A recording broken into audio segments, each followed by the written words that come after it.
கடகத்துக்கு மெயினாக மன அழுத்தம் பார்க்கணும், வயிறு உபத்திரம் பார்க்கணும். அதே போல் கடகத்துக்கு சர்ப்ப கோயில்கள்னு சொல்லுவோம். ராகு கேது, திருநாகேஸ்வரம், அப்புறமா கீழ்பெரும்பள்ளம், கேதுஸ்தலம், இதெல்லாம் போகிற மாதிரி புற்றுள்ள அம்மன் கோயில், திருவேற்காடு, மாங்காடு, இந்த புற்றுள்ளம்மா இங்கே இருக்கிற எந்தெந்த இடத்துல புத்து இருக்கோ அந்த அம்மன் கோயில்னால் ரொம்ப நல்லது. கடகத்துக்கு கண்டிப்பாக என்னென்னா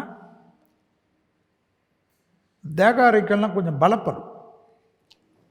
குரு 6ஆம் இடத்தை பார்ப்பார், 8ஆம் இடத்தை பார்க்குறனால ரொம்ப நாளாக தொந்தரவு கொடுத்த ஒரு தேகாரைக்கும் நல்லாயிடும்.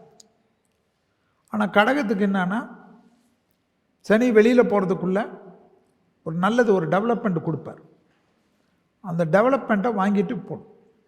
ஆனால் 2ஆம் இடத்துல கேது இருக்கிறதுனால கடகம் பேசுகிறச்சு கொஞ்சம் கேர்ஃபுல்லாக பேசும்.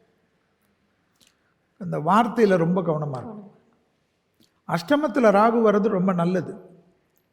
அதே சமயம் ஏதாவது யோசனை கொடுத்துக்கினே இருப்பார். அடுத்த வருஷம் நம்ம கட்டக்கூடிய கடனை இப்போவே யோசிச்சுட்டு இருப்பார்.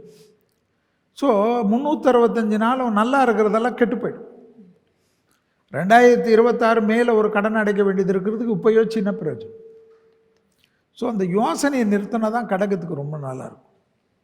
விரயம் அதிகமாக இருக்கும்.